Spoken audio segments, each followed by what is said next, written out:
ಸಿದ್ದಜ್ಜಿ ಬರ್ತೇನ G ಕರಿಯಂ ಗುಡಿತಾಗೆ Kale ಹಬ್ಬ ಅಂತೆ ಎದ್ದಾಗ ಸಾರಿದ್ರು ಅದಕ್ಕೆ ಬಾ ಹೋಗಿ ಬರೋಣ. ಅಲ್ಲ ಕಣೆ ಅಮ್ಮಯ್ಯ, ಅವರು ನೇತ್ರಮ್ಮನು ಲಕ್ಷ್ಮಕ್ಕ ಅವರೆಲ್ಲ ಹೋದ್ರಮ್ಮ, ನಮಗೆ ಒಳ್ಳೆ ಇಲ್ಲ ನೋಡಿ. ನೀನು ಹೇಳ್ದಾಗ ಗೊತ್ತಾಗಿದ್ದು, ಎದ್ದಾಗ ನಾನು ಎಲ್ಲ ಹೋಗಿದ್ದೆ, ಗೊತ್ತಿರಲಿಲ್ಲ. ನೀನು ಹೇಳಿದ್ಮೇಲೆ ಗೊತ್ತಾಗಿದ್ದು. ಅವರಂತೂ ಒಂದೇ ಅವ್ರು ಕುಡಿ ಬಿಡಲ್ಲ, ಹಂಗೆ ಹೋಗ್ತಾರೆ ಕಾಳೆ ಹಬ್ಬಕ್ಕೆ.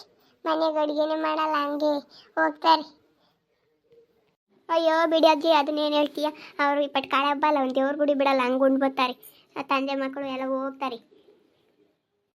ಕಣಮ್ಮಯ್ಯ, ಕಾರ್ತಿಕದ್ರಾಗೂ ಉಂಡು ಬರ್ತಾರೆ, ತಿರ್ಗಾ ಕಾಳೆ ಹಬ್ಬದಾಗೂ ಉಂಡು ಬರ್ತಾರೆ, ಎಲ್ಲ ಅದ್ರಾಗೂ ಉಂಡು ಬರ್ತಾರಮ್ಮ. ಅವರು ಏಟ್ ಕುಡಿತಾರೆ ತಾಯಿ, ಕುಡಿಕಿ ಏನು ಮಾಡೋಣ ಅಂತ ಇದ್ದಾರಮ್ಮ ಅವರು. ಅಯ್ಯೋ ಕಣಜ್ಜಿ, ಗುಡಿ ತಕ್ಕ ಹೋಗ್ತಾರಲ್ಲ, ಅದ್ರ ಜೊತೆಗೆ ಬಾಕ್ಸನ್ನು ತಗೊಂಡೋಗ್ತಾರೆ ಸಾರು ಹಚ್ಕೊಂಬರೋಕ್ಕೆ. ಎದ್ದಕ್ಕಾಗುತ್ತೆ ಅಂತ ಸಾರು, ತಿರ್ಗಿ ಎದ್ದಕ್ಕೆ ಯಾರು ಮಾಡೋದು ಅಂತ ತಗೊಂಡೋಗ್ತಾರೆ ಬಾಕ್ಸ್. ಅದು ಅರ್ಧ ಲೀಟ್ರ್ ಹಿಡಿಯೋ ಅಂತ ಬಾಕ್ಸ್ ತಗೊಂಡೋಗ್ತಾರೆ ಅವರು. ಅಯ್ಯೋ ಕಣಮ್ಮಯ್ಯ, ಹುಳಿಕಾಳು ಬೇಯಿಸಿ ಕೊಡ್ತಾರಲ್ಲ ಕಾಳೆ ಹಬ್ಬದಾಗೆ, ಅವನು ಬೆಲ್ಲ ಹಾಕಿ ತಂದು ರುಬ್ಬಿ ಹುಳಿ ತಕ್ಕ ಮಾಡ್ಕೊಂಡು ತಿಂತಾರೆ. ಅವರಂತೂ ಸಖತ್ ಕುಡಿತಾರೆ ಕಡೆ ಅಮ್ಮಯ್ಯ. ಅಯ್ಯೋ ನೀನಿನ್ನ ನಿನ್ನ ಮೊಮ್ಮಗನ ಕರ್ಕೊಬರ್ಬೇಕೇನೋ, ಇನ್ನು ಹುಡ್ಕ ಹಿಡ್ಕೊಂಡು ಕರ್ಕೊಬರೋತ್ತಿಗೆ ಆಗುತ್ತೆ. ನಿಮ್ಮ ಬರೋತ್ತಿಗೆ ನಾವು ಹಾಲು ಉಂಡೆ ಬಂದಿರ್ತೀವಿ ಅಷ್ಟೊತ್ತಿಗೆ, ನೀವು ಬತ್ತೀಯ ಹಂಗೆ? ಅಯ್ಯೋ ಕಣೆ ಅಮ್ಮಯ್ಯ, ಹುಡುಗರ ಜೊತೆಗೆ ಹೋಗಿದ್ದ ಹುಡುಗ ಬತ್ತಾನೆ ಹೆಂಗಮ್ಮ, ಯಾತಿ ಹೇಳೋಗ್ಲಿಲ್ಲ. ನಾನು ಅಂದಿಟ್ಟ, ನಾನು ಕರ್ಕೊಬರೋಣ ಅಂತ ಅಂದ್ಕೊಂಡಿದ್ನಮ್ಮ.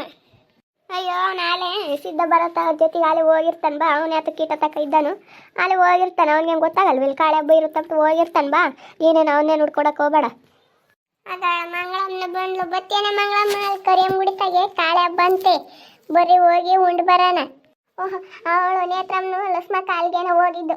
ನಾನು ಎಲ್ಗ ಹೋಗ್ತಾರಲ್ಲ ಕಾಯಿ ಸುಲ್ಕೊಂಡು ಜೋರಾಗಿ ಅನ್ಕಂಡೆ, ಇಲ್ಲಿಗೆ ಕಾಳೆ ಹಬ್ಬಕ್ಕೆ ಎಲ್ಲನೂ ಅಂತ ಇವು ಕಾಯಿ ರೇಟ್ ಆಗ್ಯಾವಮ್ಮ ಇವಾಗ. ಆ ಕಾಯಿ ತಮ್ಮಕ್ಕೋಗಲ್ಲ, ಬಿಡೋಕ್ಕಾಗಲ್ಲ. ಅದಕ್ಕೆ ಉಂಡಕ್ಕೆ ಒಂದು 5 ರೂಪಾಯಿ ಹಾಕಿರ ಆತ ಕಾಯಿ 30 ರೂಪಾಯಿಗೆ ಒಂದಾಗ್ಯಾವೆ. ಅಯ್ಯೋ ಬಾರೆ ತಾಯಿ, ಒಂದು 10 ರೂಪಾಯಿ ಬಾಳೆಹಣ್ಣು ತಂದ್ರೆ ಸಾಕು, ಅಲ್ಲಿ ಕೊಟ್ರೆ ಆತು ದೇವಸ್ಥಾನದಾಕಿ. ಅವನೇನು ಕಾಯ್ತಾ ಬರೋಕೆ ಹೋಗ್ತೀವಿ, ಇವಾಗ ರೇಟ್ ಆಗ್ಯಾವ. ಅವೇನು 30 ರೂಪಾಯಿ 40 ರೂಪಾಯಿ ಒಂದು ಕಾಯಿ ಆಗೈತಿ. ಅಂಗಡಿಗಂತೂ ಬೋಲ್ ರೇಟ್ ಇಲ್ಲಿ. ಅಲ್ಲ ಕಣ್ರಿ ಅಮ್ಮ, ಕಾಯಿ ರೇಟ್ ಆಗೈತೆ ಅಂತ ದೇವ್ರ ಗುಡಿಗೆ ಕಾಯಿ ಹೊಡ್ಸೋದು ಬಿಡ್ಬೇಕೇನ್ರಿ? ನಿಮ್ದೊಳ್ಳೆ ಕತೆ. ಅಯ್ಯೋ ಸಿದ್ಧಾಜಿ, ನೀನು ಒಂದು 50 ಗಿಡ ಇಕ್ಕೇಣಿದ್ಯಮ್ಮ, ಅದಕ್ಕೆ ನೀನು ಕಾಯ್ದೆಯನ್ನು ಚಿಂತಿಲ್ಲ. ನಿನಗೆ ಒಡಕುಸ್ತಿ ಎಲ್ಲ ದೇವ್ರಿಗೂ ಅಂತಂದ. ನಮ್ದಂಗೆ ಆಗ್ಬೇಕಲ್ಲ, ನಮ್ಮ ಅಂದ್ರೆ ತೋಟ ಇಲ್ಲ ಅಂತದಿಲ್ಲ. ಅದಕ್ಕೆ ನಾವು ಅಂಗಡಿಗೆ ತರ್ಬೇಕಲ್ಲ, ಅದ್ರ ಬೆಲೆ ಏನಂಬುದು ಗೊತ್ತು. ಅದಕ್ಕೆ ನಾವು ಬಾಳೆಹಣ್ಣು ತಗೊಂಡೋಗೋಣ ಅಂತ ಹೇಳ್ತಿರೋದು. ಅಯ್ಯೋ ನಮ್ಮ ಮನೆಗೂ ಇಲ್ಲ ಕಣೆ ಅಮ್ಮಯ್ಯ, ನಮ್ಮ ಮನೆಗೂ ಕೊಬ್ಬರಿ ಆಗ್ಯಾವಿ. ನಮ್ಮ ಹುಡುಗ ಅಲ್ಲಿ ಯಾರು ತಗೋ ಒಂದು 20 ತಗೊಂಡಿದ್ದ, ನಮ್ಮ ಹೊಲ ತಗೋನು ಕಾಯೇ ಇಲ್ಲ. ನಮ್ಮ ಹುಡುಗ ಎದ್ದು ಬೆಳಗ್ಗೆ ಹೊತ್ತಾಗ ಹೋಗಲ್ಲ, ಹೊತ್ತು ಮುಂಚೆ ಯಾರನ್ನ ಹಿಂಗೆ ಹೋಗಿರ್ತಾರಲ್ವ ಹೊತ್ತಕ್ಕೆ, ಹೊತ್ತು ಮುಂಚೆ ಬೆಳಗ್ಗೆಲೇನೆ ಅವರೆಲ್ಲ ಹಾಕ್ಕೊಂಡು ಹೋಗ್ತಾರೆ ಕಾಯಿನ. ಅಯ್ಯೋ ನೀನು ನಾ ಕೇಳೋಕ್ಕಿಂತ ಮುಂಚೆಲೇನೆ ಇಲ್ಲ ಅಂತೀಯಮ್ಮ. ಏನು ಕೊಡು, ಒಂದು ದೇವ್ರು ಕೊಡೋಕೆ ನೀನು. ಅಯ್ಯೋ ಕೊಡ್ತಿದ್ದಜ್ಜಿ, ನಾವು ದುಡ್ಡು ಕೊಡ್ತೀವಿ, ಹಂಗೆ ನಾವೇನು ಇಸ್ಕೊಂಬಲ್ಲ. ದುಡ್ಡು ಕೊಡ್ತೀವಿ, ಕೊಡು. ನಾನೊಂದು ಅವಳೊಂದು ಮಂಗಳಮ್ಮ ಒಂದು ನಾನೊಂದು ತಾಂತೀವಿ, ಕೊಡು. ಯಾರು ತಗೊಂಡ್ರು ಇಲ್ಲ, ನಮಗೆ ಇಲ್ಲ. ನಿಮಗೆ ಸುಳ್ಳು ಹೇಳೋಕ್ಕಾಗುತ್ತೇನೆ ಅಮ್ಮಯ್ಯ? ದೇವ್ರಿಗೆ ನಾವು ಬೇರೆ ತಗ್ತಾಣಿದೀವಿ ನೋಡಮ್ಮ. ನಮ್ಮ 50 ಗಿಡ ಇದ್ರು ನಾವು ಬೇರೆ ತಗ್ತಾಣಿದೀವಿ ಕಾಯ.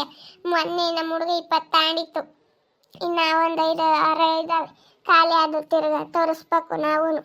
ಈಗಿಲ್ಲ, ನಮ್ಮ ಹೊಲ್ದಾಗ ಕಾಯಿ ಬಿಡಲ್ಲ. ಇದ್ರೇನು ಬೋಚಿಕೆ ಅದೇನು ಕೊಟ್ಟರೆ ನೀವೇನು ದುಡ್ಡು ಕೊಡ್ತೀರಲ್ಲ, ನೀವೇನು ಹಂಗೆ ಇಸ್ಕೊಂಬಲ್ಲ. ನಾನು ಇದ್ದಿದ್ರೆ ಕೊಡ್ತಿದ್ದೆ ಕಣೆ ಅಮ್ಮಯ್ಯ.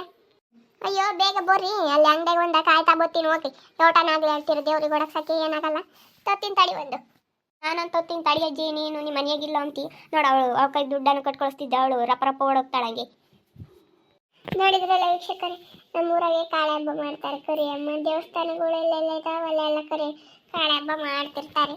ಇವರು ಜನಗಳು ಒಬ್ಬೊಬ್ರು ಮನೆಗೆ ಯಾತ ಅಡುಗೆನೇ ಮಾಡಲ್ಲ, ಹಂಗೆ ಅಲ್ಲಿಗೆ ಉಂಬಕ್ಕೆ ಹೋಗ್ತಾರೆ. ನಾವು ಹಂಗೇನು ಮಾಡಲ್ಲ, ನಾವು ಮನೆಯಾಗ ಅಡುಗೆ ಮಾಡಿಕ್ಕೆ ಹೋಗ್ತೀವಿ, ಯಾರನ್ನ ಉಂಬ್ಲಿ ಬಿಡಲಿ ಅಂತ. ನಾವು ಹಂಗೆ ನಿಮ್ಮೂರಾಗೂ ಈ ಥರನೇ ಕಾಳೆ ಹಬ್ಬಗಳು ಮಾಡ್ತಿದ್ರೆ ಕಮೆಂಟ್ ಮಾಡಿರಿ. ಹಾಗೆ ವಿಡಿಯೋ ಇಷ್ಟ ಆಗಿದ್ರೆ ಲೈಕ್ ಮಾಡಿ, ಶೇರ್ ಮಾಡಿ, ನಿಮ್ಮ ಸ್ನೇಹಿತರಿಗೆಲ್ಲರಿಗೂ ವಾಟ್ಸಪ್ ಫೇಸ್ಬುಕ್ ಮುಖಾಂತರ ವಿಡಿಯೋನ ಶೇರ್ ಮಾಡಿ. ಹಾಗೆ ಸಬ್ಸ್ಕ್ರೈಬ್ ಆಗೋದನ್ನ ಮರಿಬೇಡ್ರಿ. ಓಕೆ ವೀಕ್ಷಕರೇ, ಧನ್ಯವಾದಗಳು.